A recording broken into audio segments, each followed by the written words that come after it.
Hello, everyone. Welcome to Museum Chat. This is Angela Grantham. I'm Curator of Statewide Services at the Alaska State Museum.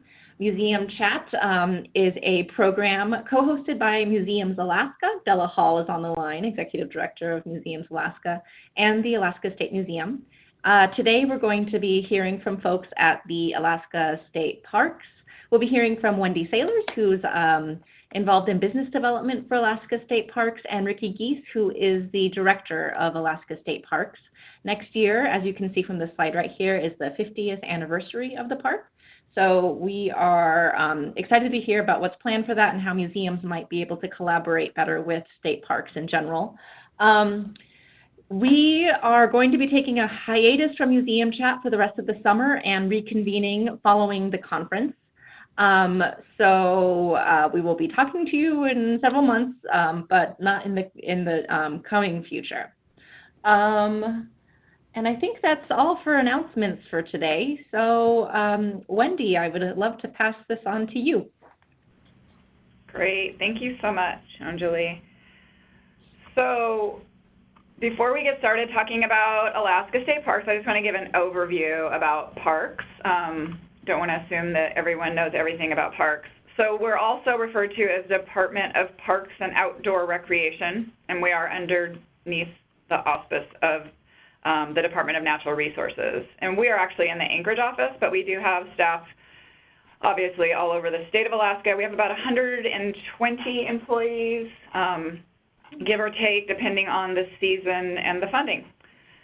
So we're really excited that next year is going to be our 50th anniversary, and today what I want to do is just give you an overview of what we're looking at and what we're thinking about, but also what we have planned so far, and hope that maybe it'll spur some ideas and some thoughts about partnerships in our regions.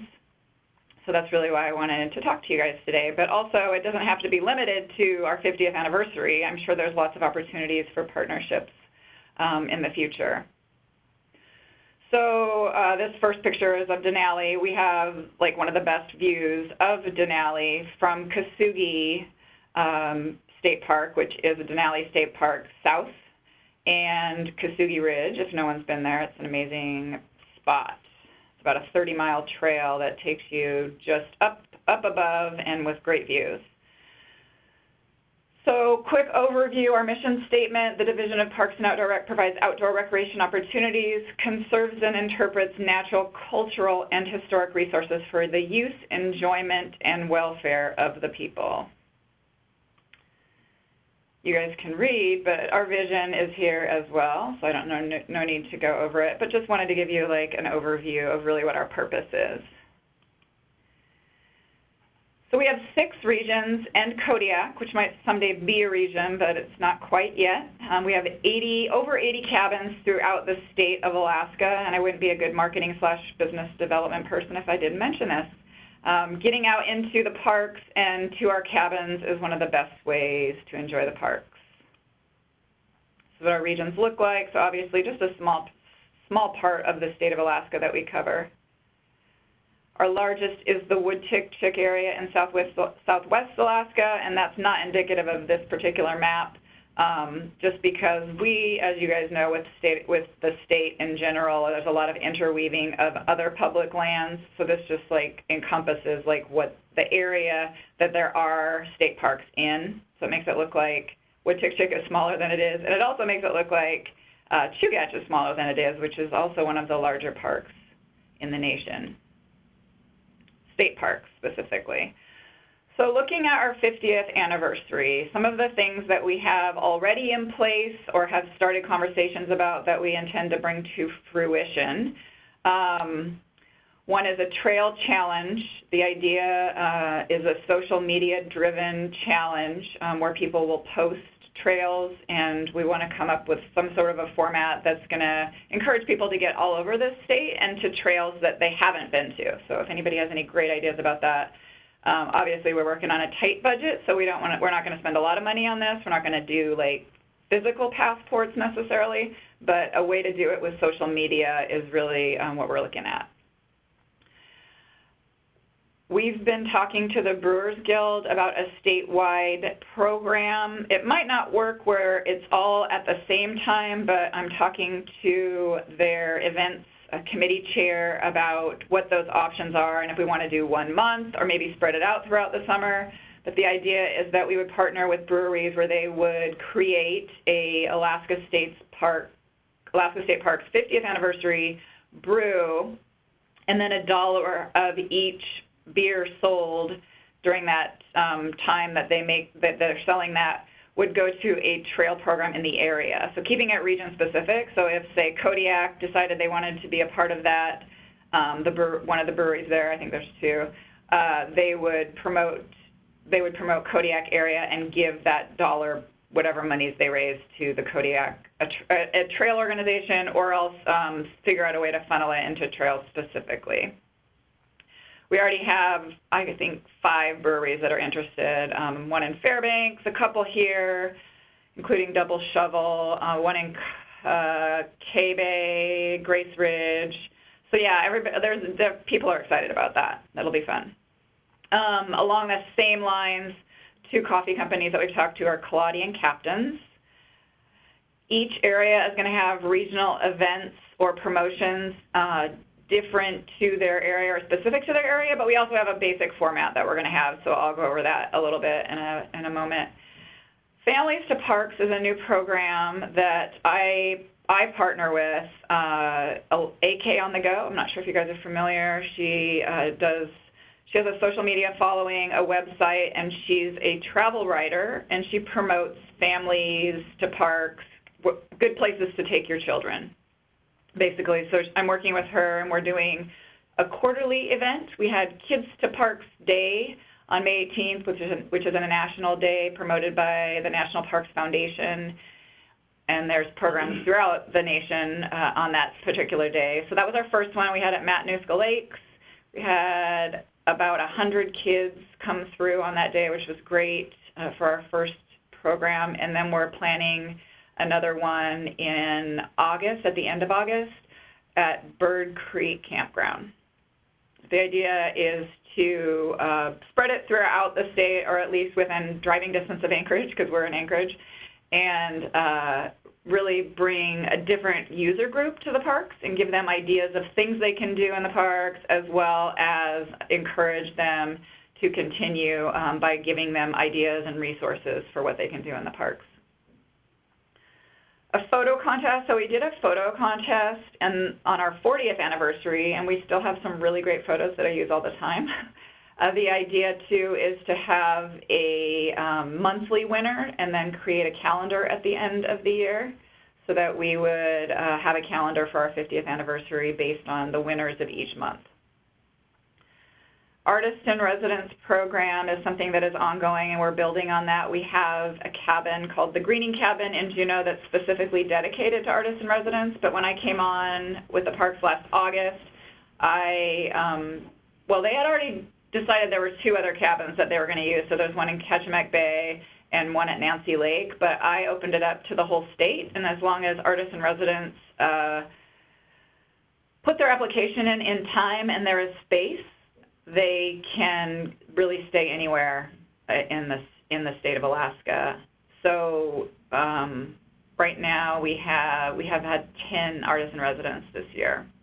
Most of them at the Greening Cabin, but we have had 2 in the Fairbanks area as well in the wintertime, which was kind of cool. And I'm trying to spread out the type of artists that we're having too. But the idea with the 50th anniversary is that we're going to stick with that theme next year, and that those that are creating art would be like a 50th anniversary theme. We are also hosting a conference next year. It's the Rocky Mountain State Park Executive Conference. Ricky and I went to the one in Colorado this year and got some really great ideas, and I've been pulling together the plans for that. We are going to be doing a site inspection with Washington State folks that are coming up in the beginning of August to help nail down the details of that, but it's kind of a fun way to be celebrating our 50th anniversary with a bunch of state park executives from the Rocky Mountain region.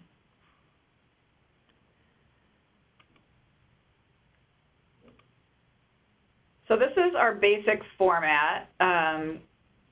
plan to have it outside at an ASP location or close to a park. So even at a museum is an idea that we were thinking in maybe 1 or 2 locations. An activity or presentation from someone who was involved in the parks in the early years. So the idea is that we would find someone who either worked for the parks or helped with the development of the parks that could be a part of the event in whatever way works for them. We would like to have a teen group involved, so 4-H, Boys Scouts, Girl Scouts, something like that, that would bring in the youth as well.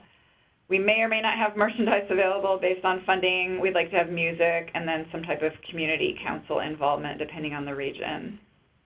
But getting the community involved as much as possible. So looking at the areas that we already have plans for, 2 areas are nailed down as of right now, and these are the other, so Ketchikan Bay, Haines, Anchorage, Mat-Su, and Fairbanks are the areas for sure that we're going to have events, but we are open to having events in other locations and looking at Kodiak as well. So Kenai Peninsula, these guys are definitely my most cohesive and forward-thinking group. They started planning before I started planning. They're a group of former parks employees, residents, artists, and they pretty much already have their entire event planned out. It's going to be on May 9th, which actually is the 50th anniversary for K-Bay as well, Ketchikan Bay State Park.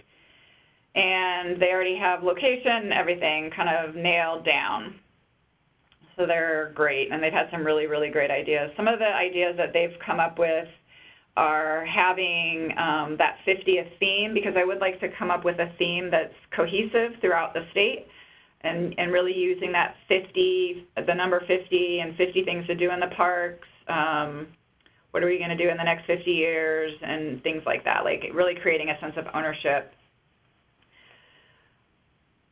So that's K-Bay. Haines is another location, another reason for picking Haines instead of Juneau, which we may still do one in Juneau, by the way, but Haines also, it's their 50th anniversary. Specifically, like all the parks have their own anniversary in addition to it being Alaska State Park's anniversary. So this is a photo from the top of Mount Riley looking down on Haines, the cutest little town. And there's lots of partnership ideas there. We have not nailed down a date or a location for Haines, but I'm going to do that in the next month for sure. So really open to ideas if there's any partner options there. In Anchorage, we're looking at Arctic Valley. Can only find a winter photo. We're going to actually have our event in August 9th, or 8th, sorry. The 6th of August is Chugach State Park's 50th anniversary. But again, we're celebrating Alaska State Parks, but still kind of like nailing it around that same date. This will hopefully be a huge event. I'm meeting with Arctic Valley Friday, actually, to talk more about the details of that. But we've talked a little bit about having some food trucks, music, and figuring out logistics for parking should we get more people than we expect, which hopefully that's the case. Mat-Su, Denali State Park is another area that we have not nailed down a location yet. So if anybody has any great ideas or partnership thoughts on that one, please reach out. Fairbanks is another one that we haven't nailed down a time or specifics, but we're definitely going to have an event in all of these places. And Fairbanks has great museums, this I know. Ricky, do you have anything else to add about the stuff that we've talked about so far? No, just trying to get people out excited. The 50th anniversary events can happen all during the year. You know, in Haines, we were thinking maybe even in the fall when they have their Big Eagle Festival. Mm-hmm. So, no, we're looking for opportunities to partner with folks, kind of transitioning into some longer-term partnerships that we can do. We're going to be working with a group called Outer Spatial on a trails app. And it's for winter and summer trails, both marine trails and terrestrial trails, hiking on land. And what this will do is it uses GIS information that we have within DNR and within state parks so somebody can download the map, then they'll have all the maps to trails within state parks. And then within the smartphone's own GPS, it doesn't have to be tied to the cellular connection. So you could be following along on a map outside of cell service and put dots down. For example, if there's something of interest, or you take a great photo that you want to share with us, you can take a photo and it'll download into a share photo component. Or if there's something on the trails that we need to be aware of for maintenance, it'll do that also. But one of the other things that we're exploring to do is to create an interpretive layer. And this is where I think Museums Alaska, for the long term, we could do some interpretation via a smartphone app that might be of interest. So if we're at the Independence Mine or the House of Wickersham, or somebody's going around, it could be GPS located so that an interpretive component or an interpretive layer in the app opens up when you're within an area. So there's a lot of people who go down along the roadways. There might be historic sites that we could fill in some layers, and that's going to be a partnership opportunity. Eventually, this component of the app with the trails is going to be integrated into a section called recreation.gov, and they do all the reservations for campgrounds for the National Park Service, the Forest Service, U.S. Fish and Wildlife, and BLM, and they're integrating this trails opportunity into that overall website. So when you go, and then we may go with these folks in a couple years. We're still exploring that. But getting on the outer spatial, there'll be trails for the National Park Service, and then also at the national level for federal lands in Alaska, but then all the state lands. So the first cut we're going to do this next year is getting the lands within state parks and the trails there integrated and uploaded into the app. And then we'll be working on general state lands moving forward after that. So, but that opportunity for interpretation outside, in the outdoors, through an app, we could do video, we could do photos, we could do PowerPoints, oral storytelling.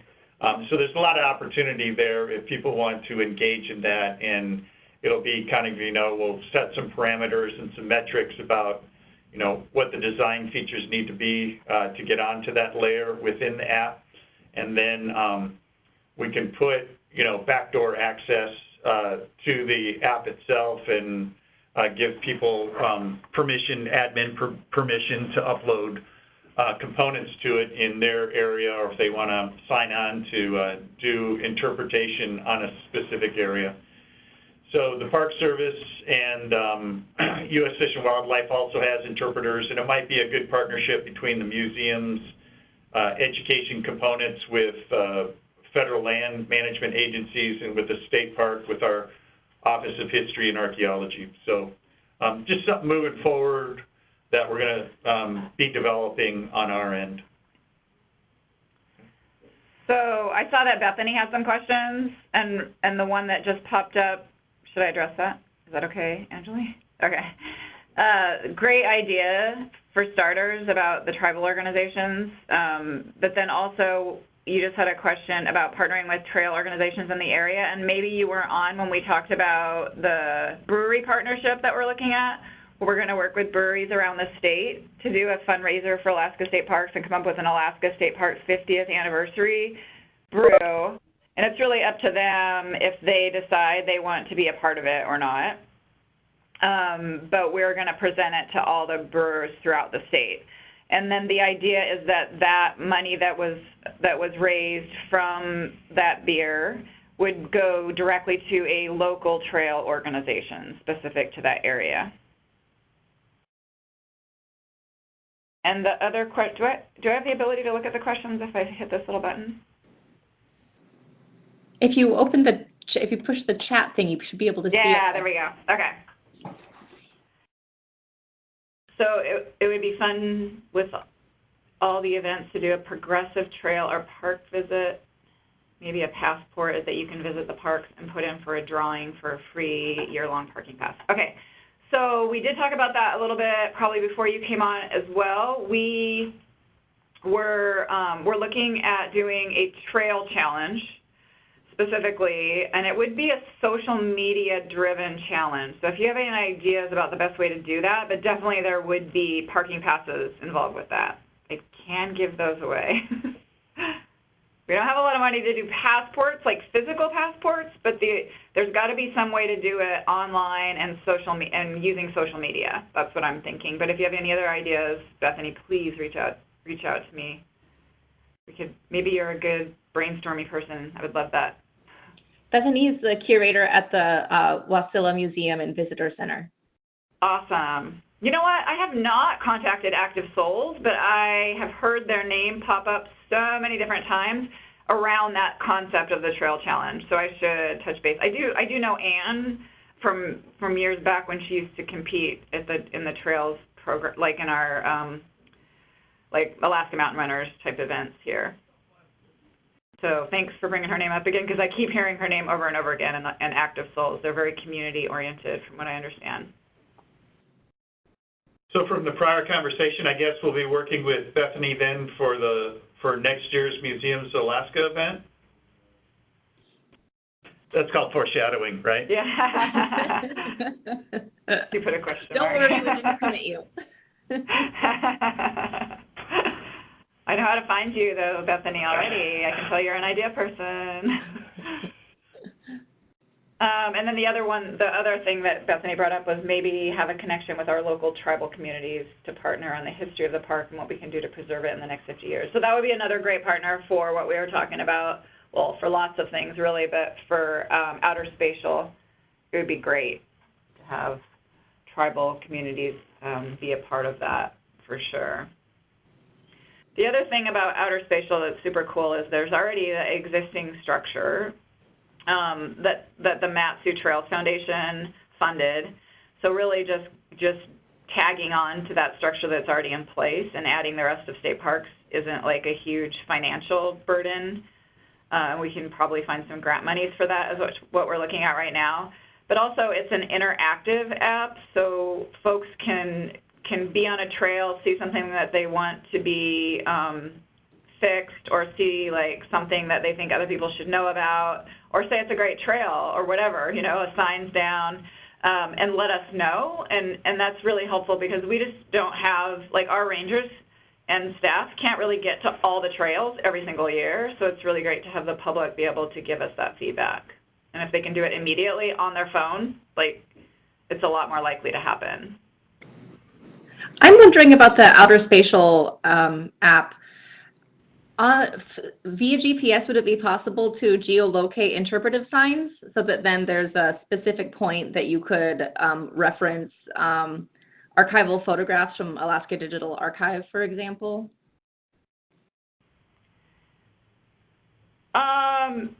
So that's a good question.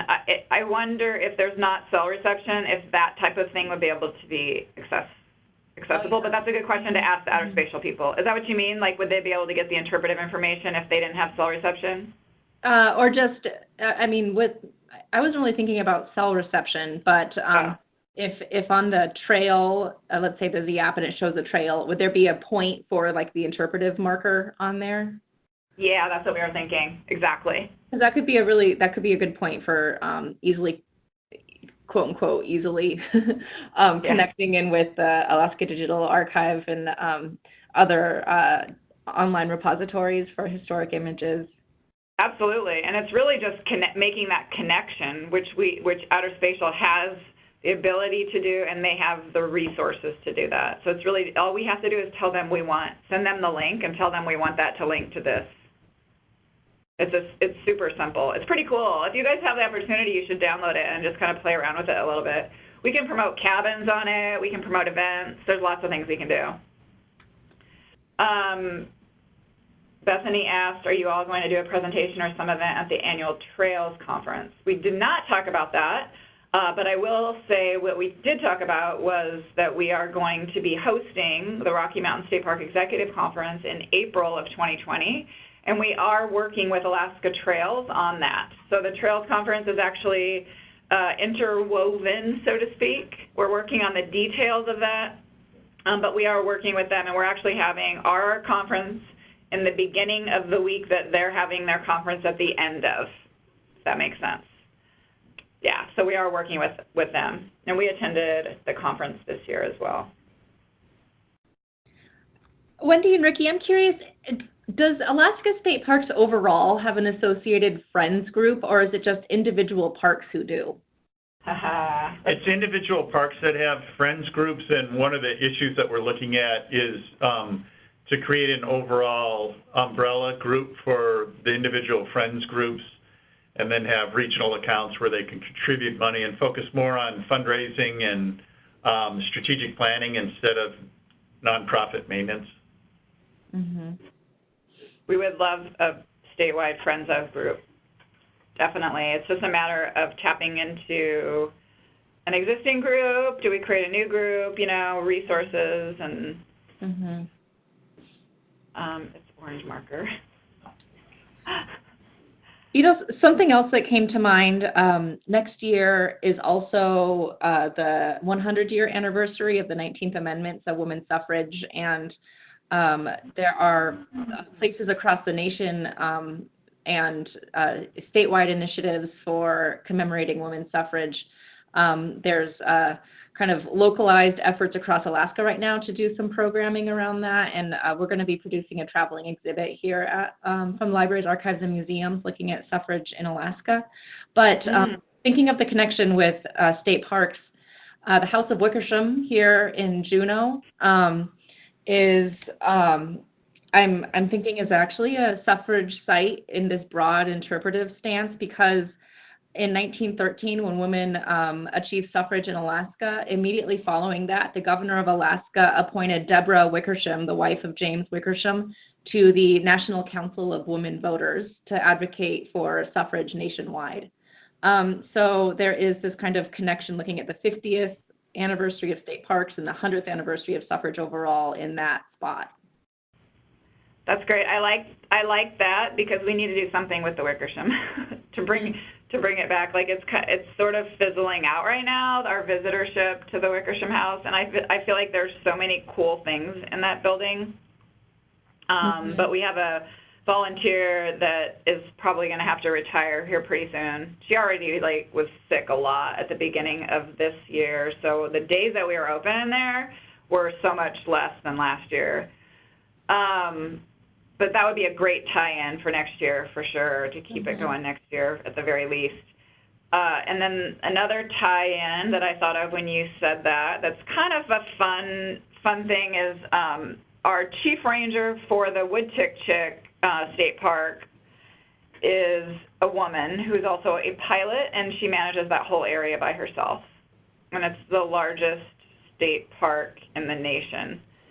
There's some questions about that, about whether it's really the largest, because some New York person told me there's another one in New York, but I think that there's other ownership of that state park. Yeah. But we're the only state-owned, state-managed, largest of state-owned, state-managed park in the nation. And she's just a really cool person too. She's pretty. That is cool. Yeah. Another thought that I had about collaborations with museums. Perhaps there's some way that next year's museum week could incorporate a park element, Della. Yeah, totally. We, just in case you weren't aware, this year for the first time we did a statewide museum week as the first week of June. And it was just to promote museums. It's sort of an effort in advocacy for people just to share information about museums and connect with the community. And we kind of set theme days, so maybe one of the days' theme could be state parks, maybe. That would be awesome. Historical sites, totem. Yeah. Totem bite would be a great one. what you're saying. Independence Mine. We should brainstorm on that one more for sure, Della. That's a great idea. I like it. That is a good idea too, Bethany. It would be cool to find a then and now photo of a trailhead. I like it. Or even just a photo of a now trailhead. Yeah. Where is this thing? I don't know what our Drink Beer Save Farms is, but I like it, by the way. I'm looking up at the comments from Bethany. It must be a Valley thing. Were there any other ideas for collaboration or anything before we stop the recording? Maybe if you would, Wendy, would you navigate to your last slide so that people that watch this can know how to reach you and Ricky? Absolutely. Oh man, it came out the wrong color. I don't know how that happened. But it's easy. It's whatever our name is, wendy.sailors@alaska.gov if you can't read it, or ricky.geese@alaska.gov. And that's my contact phone number. Yeah, I think for collaboration, online collaborations with social media are kind of help multiplies the spread and the reach of that. So it'd be nice to get some avenues in place now for this next year that we can continue on into the future and cross-pollinate that way. I think that would be really useful. Nice use of the word cross-pollinate. What is the origin? I'm a biologist. What is the story? What's the story of the 50th anniversary? I mean, what happened 50 years ago to inspire the creation of Alaska State Parks? I think part of it was it can tie in. Well, next year's also the 50th anniversary of ANGSCA.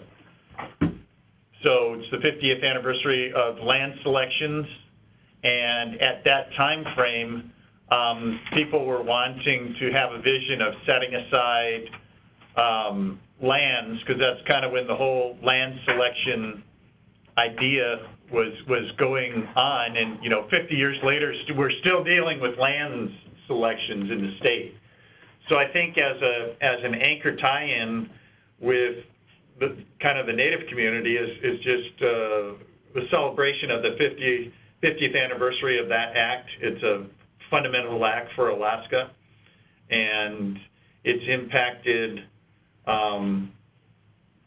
both the federal, state, and Native corporate management. So about 10% of the lands in the state are under regional corporations and village corporations. I think at last calculation that I saw, they're generating about those 240 corporations, regional and village corporations, combined for about half the economic output of the state. And so it's a pretty interesting historical retrospective on that realm. But this is when a lot of the state parks were kind of getting kind of the anchor parks that we know, Haines, Ketchback Bay, Chena River area, all those were kind of situated, and then subsequent years there have been additions to the state parks. But it's really kind of the state maturing and saying, okay, now we're selecting lands. What do we want these lands to be used for? And to piggyback on that, in our 40th anniversary document that was created as a piece of a grant, I wish we could do something like that for 50th, but I'm not sure if that's going to happen. But a lot of the history is in there, and it started, the seed was started or was planted when Charles Lindbergh gave a speech to the Alaska State Legislature urging them to protect the land, and that was in 1968. So the conversation started at that point.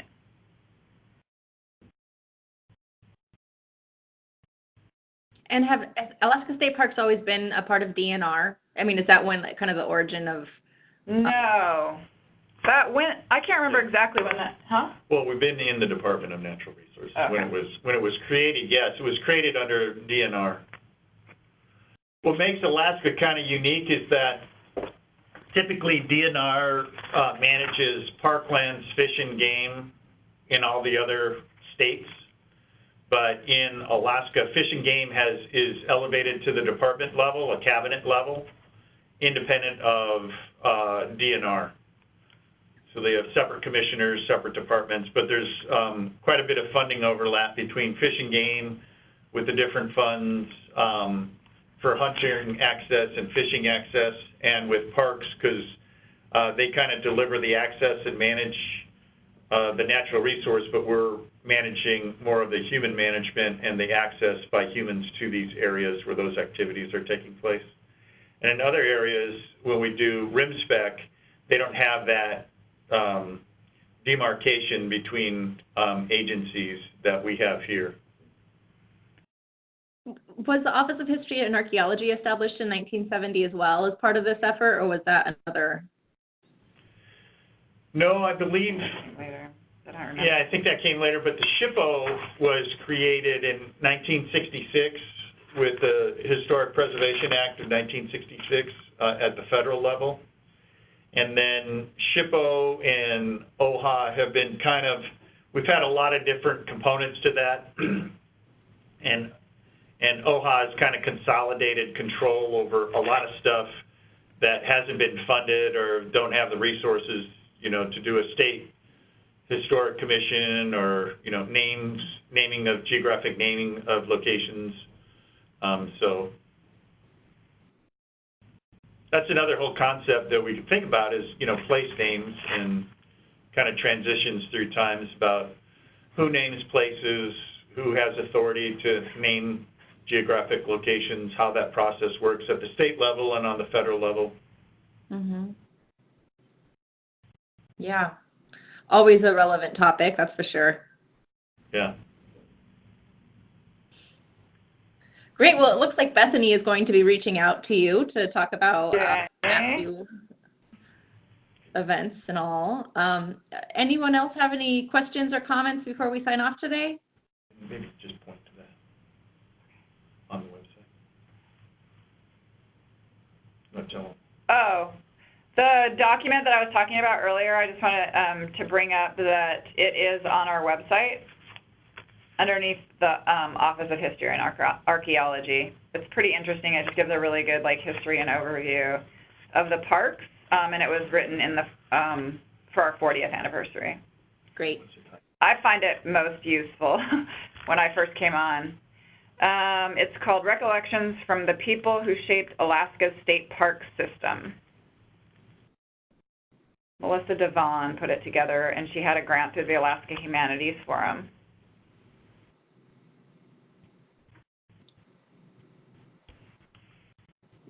Sounds good. All right. Thanks for your time. Appreciate it. Yeah, it's online, Bethany. Thank you.